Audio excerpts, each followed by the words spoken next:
Hey, if we've never had the chance to meet, my name's Jonathan, and my wife Natasha and I are the lead pastors here at EC, and we're glad that you chose to spend some of the Christmas season with us. Love that we get to celebrate our kids, and it's kind of fun. 3 of my kids have shifted, so they used to be the ones on the stage picking their nose and things like that.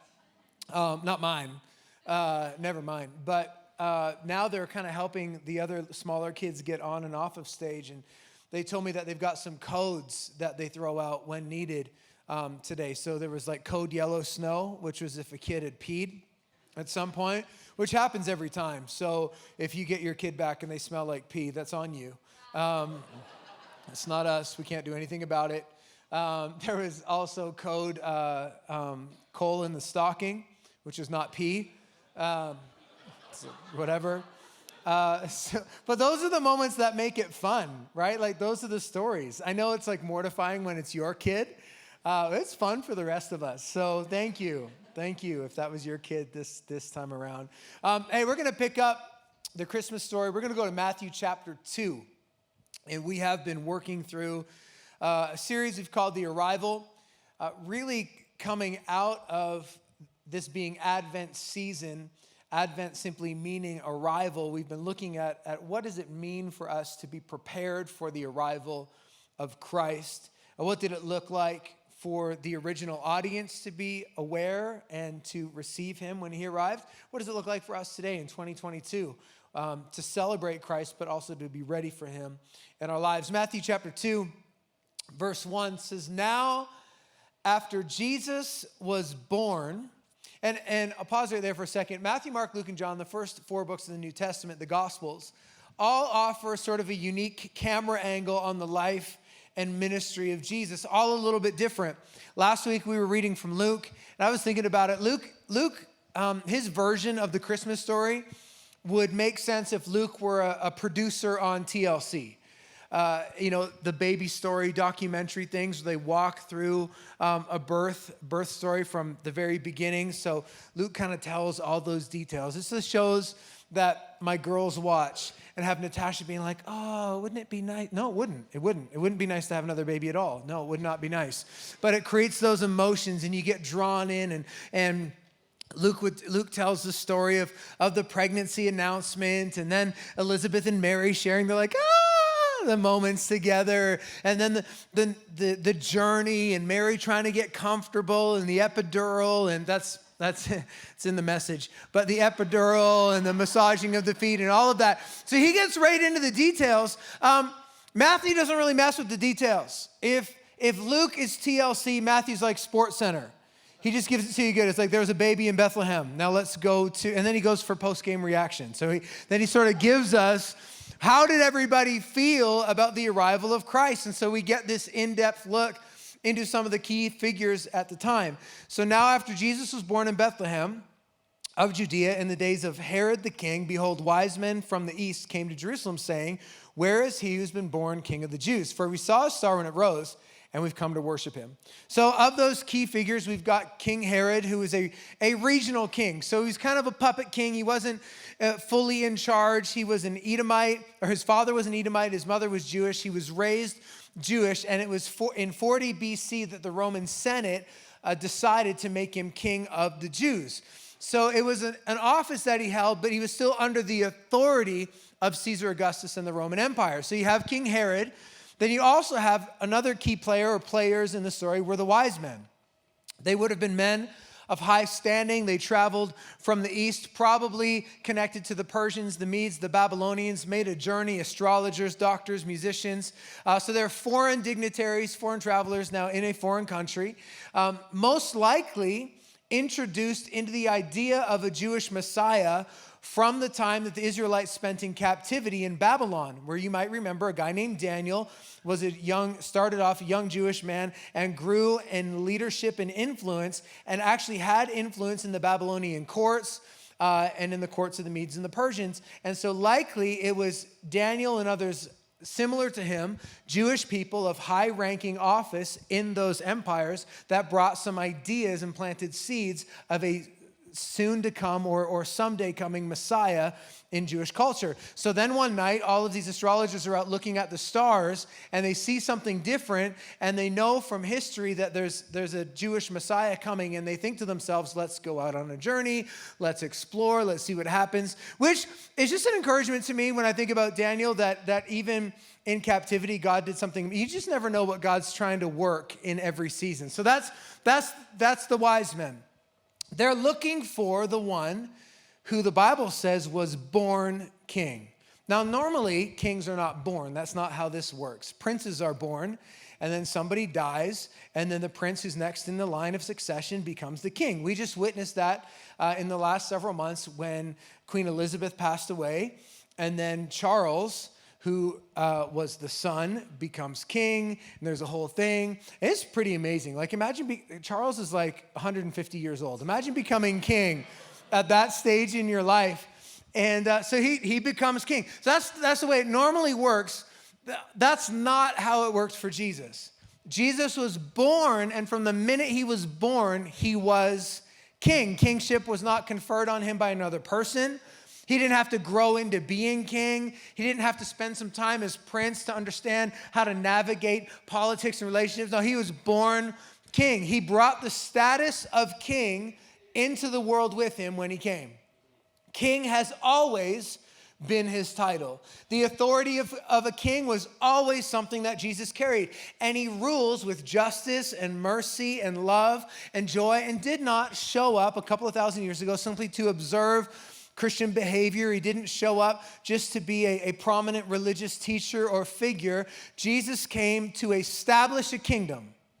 And so the beautiful thing about our king is that he doesn't rule with force and manipulation. Where Herod would force people to be his subjects and rule over them, that's not the way Jesus operates. Jesus offers a kingdom, a heavenly kingdom, to anybody who would accept his lordship, and anybody who would say, I don't want to be king of my own life, but I want to allow Jesus to rule and reign. Anybody who makes that decision can participate in an eternal kingdom with Christ, but he's not going to force it on us. He's born king. And so when Herod hears this, he's troubled, and all Jerusalem with him. And assembling all the chief priests and scribes of the people, he inquired of them where the Christ was to be born. They told him, in Bethlehem of Judea, for so it is written by the prophet, and you, O Bethlehem, in the land of Judah, are by no means least among the rulers of Judah. For from you shall come a ruler who will shepherd my people Israel. Then Herod summoned the wise men secretly and ascertained from them what time the star had appeared. He sent them to Bethlehem, saying, go and search diligently for the child, and when you have found him, bring me word that I too may come and worship him.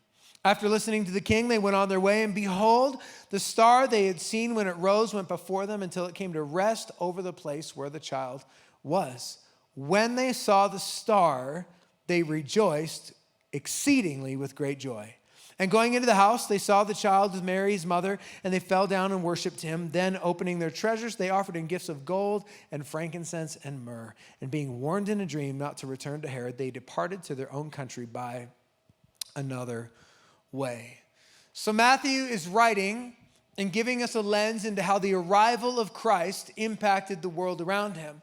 And what I notice with a quick read over the story is that of the group of characters we meet, only one of the cast responds with joy. Only the wise men greet the arrival of Christ with a joyful response. Not Herod, not the Israelites, not the scribes and the Pharisees, none of the other people referenced have joy. And I was, a couple weeks ago, and some of you in the 11:30 service got a little bit of this information a few weeks ago, but I came to church without my wedding ring on, which is a big deal to some people in my house. I've been married for 18 years. I lose my ring every couple of days. Like, I lose it all the time because I don't know about you, but it's here, and I'm really aware that it's here, like I can feel it. I'm always playing with it. And so I take it off to play with it sometimes, and I'll take it off at breakfast, and I'll take it off when I'm exercising. I'll take it off when I'm watching the hockey game. I'll take it off when I'm sleeping. I just, so I don't become less married with my ring off, but you wouldn't know that by my wife's response. So a few weeks ago, I came to church and I texted her from the church and I said, hey, if you get a minute, just take a quick look for my ring. Well, the anger and the vitriol that came back on the other end of the text. And then she shows up at church. And normally when she shows up at church, we've been away from each other for like 3 hours or so. And so when our eyes finally meet, it's romantic and it's loving. And we just want to embrace each other. And normally we share this beautiful moment. But this Sunday, she walked in and she had other rings in her hand. And she said, how dare you leave the house without your ring? And she dug out my grandfather's wedding band and put it on my desk and said, you have to wear something. I said, well, I'm not wearing that. That kind of weirds me out. She's like, well, how are people going to even know that we're married?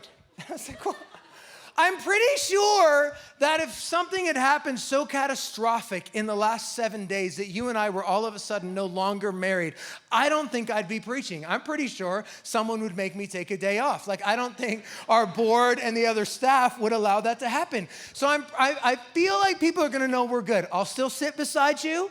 We're still going to drive home in the same car. She's like, yeah, but I just don't like it. It's really important for you to have a... And so this is a back and forth that we have sometimes. The thing with me, I never really lose anything. I store things places. And I happen to store my ring under the couch on our main level. And I put it there because I thought if anybody's going to break in, they're never going to look under the couch to find my wedding ring. It's going to be safe and secure. And so if you're like me, I'm always keeping my keys somewhere so safe I can't even find them, or my wedding ring, or my wallet, occasionally my children. You get it. It happens. We lose things from time to time.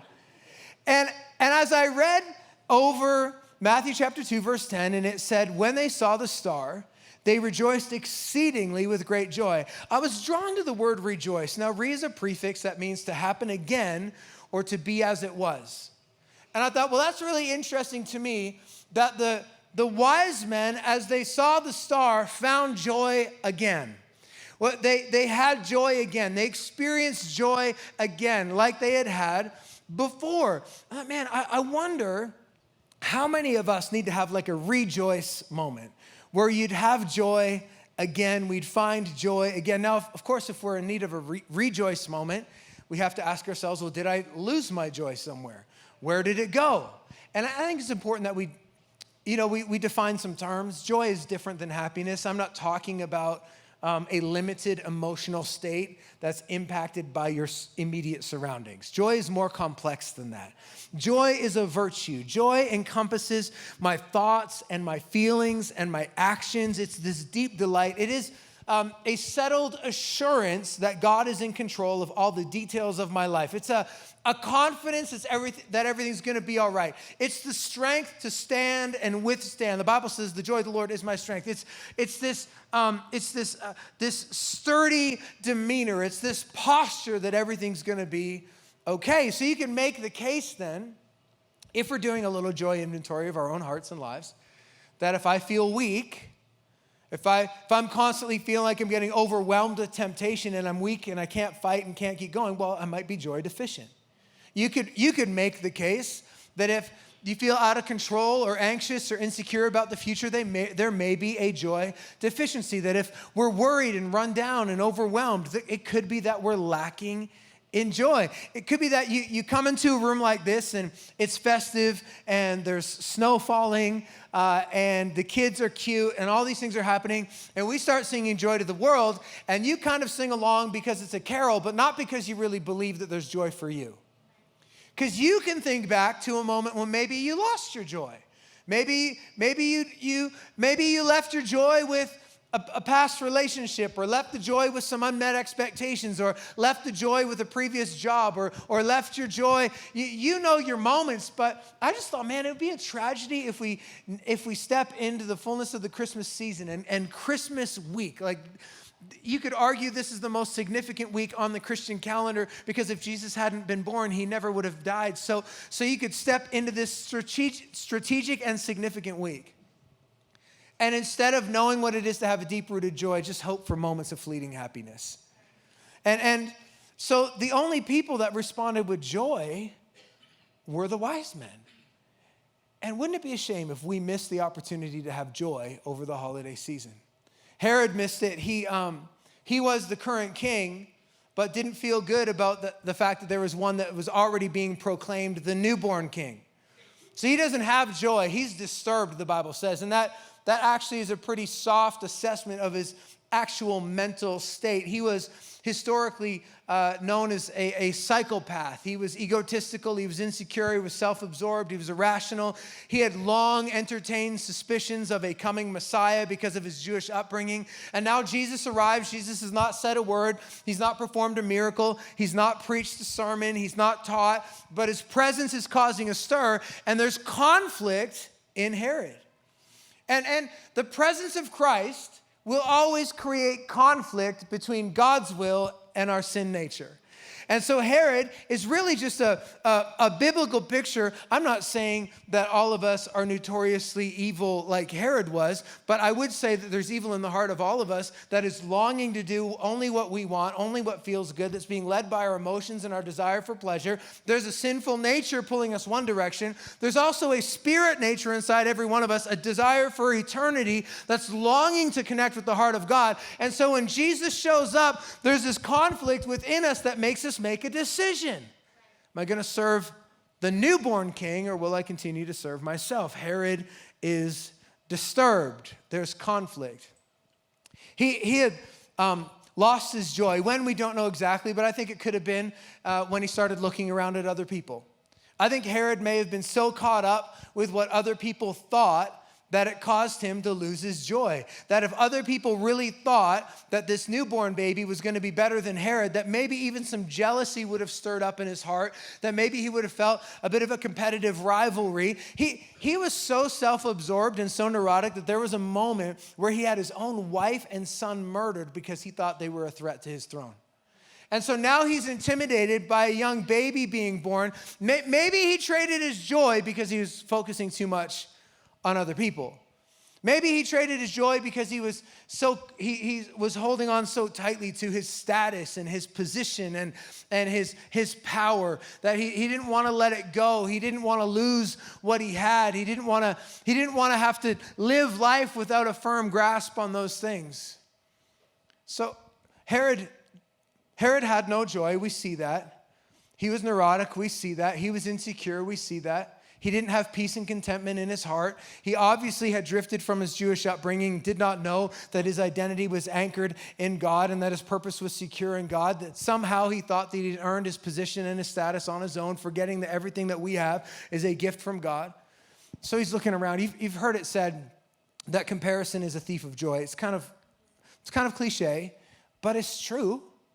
You'll never know joy if you're constantly comparing and looking at everybody else and what everybody else have and what everybody else does. And if you're always wishing, man, I wish I had their marriage, and I wish I had their finances, and I wish I had that job, and I wish I had that life, and I wish I had those kids, and I wish that I had that opportunity, we'll never be content. That's why Philippians chapter 4, verse 4, the Apostle Paul, from prison, mind you, says, rejoice in the Lord always. Again, I'll say rejoice. It's like, get back your joy and then get it back again. Why? Because there's always going to be something that's trying to grab your joy. There's always going to be something that's trying to steal joy from our hearts, that deep-rooted contentment. There's always going to be something that's causing us to doubt, and always something that gives us the opportunity to fear. So he says, hey, rejoice, everybody. Get your joy back. And then when you want to let it go, get it back again. You need joy. And how did the Apostle Paul have this perspective? Well, it says a few verses later that I've learned to be content in all circumstances. So I've learned to be grateful. I've learned to be thankful. I've learned to realize that I'm blessed in every situation. I've learned to realize that, man, it could be worse. Listen, I don't know what anybody in the room is going through. Guess what? It could be worse. I know that for sure. But every life, it could be worse. There's something about having this understanding that the Apostle Paul has. Man, I'm so content. I'm so blessed. I'm so thankful. I'm in prison, yes, but I've got joy. Now, the Israelites also didn't have joy. So Herod didn't have joy, and the Israelites didn't have joy, because it says Jerusalem was troubled with him. Jerusalem was the epicenter of Jewish culture. Now, they didn't lose their joy because they were worried about having their position taken, because the newborn king wasn't going to usurp them. They weren't in a position of power and authority. I think they lost their joy because God was not meeting their expectations. And so what they expected the new king to look like is not how the new king rolled up. They had expectations of the king being a military leader. They had expectations of the king raising up an army. They had expectations of the Messiah overthrowing the Roman government, alleviating the Jewish people from oppression, and reestablishing the nation of Israel as a dominant political force. That was their expectation. And so when the rumor started to spread that somebody had been born who was the king of the Jews, they're like, no way. It's not possible. Our king is not a baby. That's not the way this is supposed to work. And so their joy was contingent on the circumstances that were happening around them. So if Herod traded joy because he was looking at people, if Herod traded joy because he was holding on to position and status, I think the Israelites traded their joy because of their immediate circumstance. That they lived kind of well, if this, then that sort of life. Like, if the Messiah would come and we would lead together and be triumphant in military conquest, then we'd have joy. And joy is never found on the other side of an if this, then joy conversation. That's not how joy works. It's not like I might have joy if I had more money, or I might have joy if the diagnosis was a little bit different, or I might have joy if this person changed, or I might have joy if I had this opportunity. That's not a recipe for joy, but we live in a culture that is obsessed with the feeling of happiness, and we mistakenly think that's joy. Obsessed with chasing a moment. It's the pressure of pleasure that there's something wrong with us if we're not always happy, and if we don't always seem like we've got it together, and I've got to have joy, and I've got to look like my life is great, and I'm a positive person. I'm generally positive that there's a problem somewhere. That's me. I walk into I got problems at restaurants. I got problems at home. I got problems when I'm out shopping. That's my natural kind of outlook. And yeah, it's not very encouraging to be me. Imagine having to live with that going through your head all the time. But then there are some people, and you see the signs and the memes and the cross stitch say, like, choose joy. Have fun. Choose joy. You can hang that in your kitchen. That's great. I think that most of the time when we throw it out there as if joy is a feeling, and you just need to do something that gets you a feeling. Like, you just need to go after pleasure. Do something that makes you feel happy. Do whatever it takes to get people to like you, because you'll feel joy. Do whatever you can to ascend to a certain level of popularity or recognition. Do whatever you can to have more money in your bank account. Run after the feeling. But joy doesn't work like that. Happiness doesn't work like that. Happiness, I'm okay with happiness. I actually think it's great to be happy. I think it's okay to want to be happy. I think it's okay to want your kids to be happy. But I think we have to acknowledge that the feeling of being happy is not the same as having joy. And happy is like lightning in a bottle. There are going to be moments where you're happy. I'm happy when I'm eating candy cane fudge crackle ice cream. I'm happy. I'm sad a half an hour later when I can't fall asleep because of all the dairy in my body. I'm happy last week when the Leafs beat the Flames. I was happy. I was sad last night when they lost 5-2. Like, happiness is this fleeting, moving target, and the pursuit of happiness will exhaust you. It's a vain endeavor. You'll never grab happiness and have it forever. It's impossible.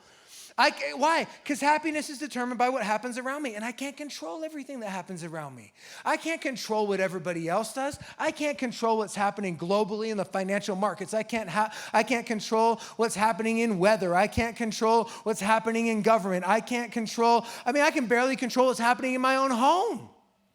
Happiness is contingent on these things, and so the pursuit of happiness will wear you out and wear you down. So joy is different from happiness. It's not a byproduct of what people say about you or how they think about you. It's not to be associated with status or success or how great you are or how much you have. It's not tied to temporary pleasure.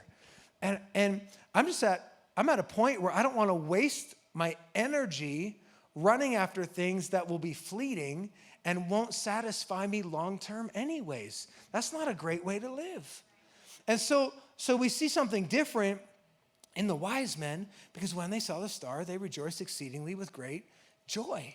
So what is it that separates the wise men from everybody else? And what is it that could separate us this Christmas season, as this last 7 days until Christmas, how can we position ourselves for joy? Well, I think we need to have maybe a new outlook. Joy is an outlook.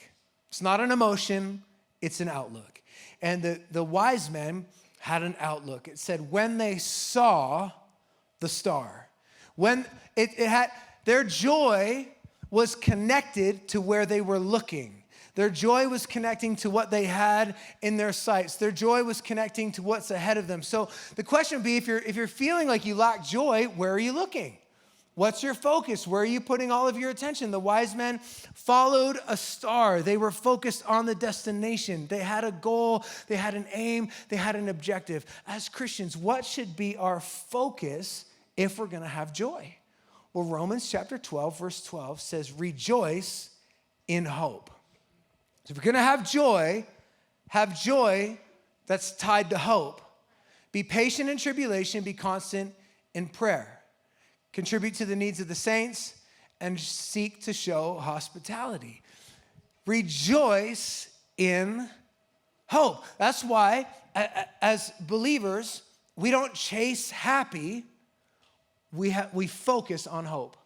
That's where joy begins. It's tied to hope. Remember a few weeks ago when we talked about how hope is an anchor, and you drop the anchor of hope in the water, and it's got to sift through some garbage, and it might have to get through some growth and vegetation, and then maybe through some wreckage, and then ultimately it goes through the dark, and it'll find a firm foundation. Well, if hope is an anchor, happiness is like a rubber dinghy in a stormy sea. It's just not reliable, not consistent. You can't hang your joy on moments of happiness. But if our focus is hope, then we can rejoice in hope because our hope has a foundation.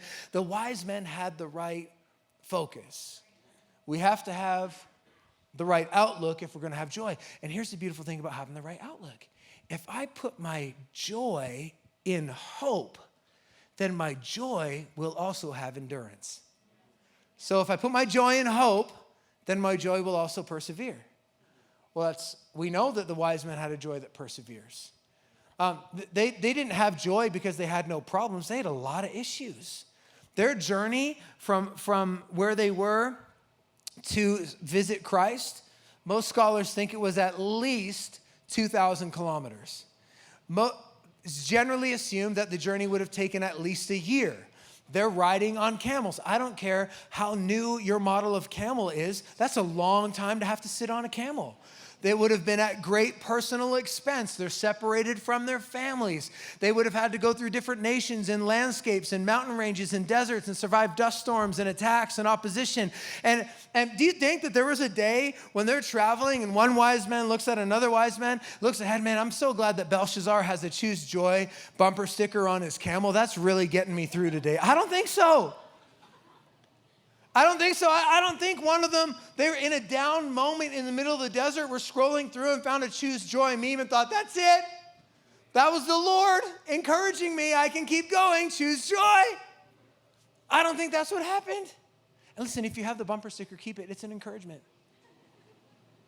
But do you know that James chapter 1, read it with me. James chapter 1. Choose joy, my brothers, when you meet trials of various kinds. That's not what it says. Doesn't say choose joy when you meet trials, because you can't just will yourself into a happy feeling. We don't just try. There's this pressure of like, it's like the pressure of feeling like you need to feel different. I think a lot of people carry that. You wake up and you're sad. You're like, man, I shouldn't feel that way. Why not? Maybe your life is sad. You wake up and you feel grief. It's like, oh, I shouldn't feel like this again. Well, okay, maybe you're grieving. Maybe you don't need to just choose to smile and pretend like life doesn't really happen. Maybe it's not about just smiling and trying to put on a brave facade as if like you're not fazed by the actual circumstances and things that are happening in your life. So you don't fake happiness. You can't manufacture joy from nowhere. Throw that verse back up. You don't choose joy in trial. You count it towards joy. Like every time you endure a trial, you're counting it. That's another one. And then that's another one. Oh, today was another tough day, but because my focus is hope, I know that God, I have a confidence that He will work things out and He is ultimately in control. So I'm going to count this rough day as joy in the future. I'm going to chalk up this heartbreak as just another, I'm just adding up the things that are going to lead to joy. I'm going to count this job loss as an opportunity for joy. I'm going to count another terrible doctor's visit as room for joy because I trust God with my future. Listen, everybody faces different trials. So don't keep swivel necking to everybody else's life and think, man, it'd be so easy to have joy if I were them. You don't know. You don't know what's going on in somebody else's world. You got trials that I don't have. Why? Because there are like 43-year-old man trials. Everything hurts. For nothing. There are single people trials. There are married with 2 kids trials, and those are different from married with 3 kids trials. There are rich people trials, and there are poor people trials. There are old people trials. There are young people trials. There are VP executive CEO trials. There are stay-at-home mom trials. Everybody has trials. And so instead of trying to fake your way through it, say, I'm good. Count it. It's another trial. I got to count this one. You know what? I'm going to keep going. And when I keep going, I make it count. When I choose not to quit, I make it count. When I choose not to give up, I make this hard day count. When I choose not to pack in my faith, I make that prayer count. When I choose to get up another day and do my best to love God and love people, I make that terrible night, I make it count. I'm going to make every trial and every opposition and every moment of conflict, I'm going to make it count because my joy is not determined by my external circumstances. It's set by where I'm looking. God is in control. It might not always look like joy. It didn't always look like what the world says is joy to Christ in Hebrews chapter 12. Hebrews chapter 12, verse 2, it says that we need to be looking to Jesus, the founder and perfecter of our faith, who for the joy that was set before him endured the cross, despising the shame, and was seated at the right hand of the throne of God. Do you think it felt like a happy moment when he was getting his hand nailed to the cross? So, I'm going to count it joy. I trust God. I trust God. In the garden when he was sweating blood, do you think he was sweating blood because he was happy? No, that's pressure. That's real pressure.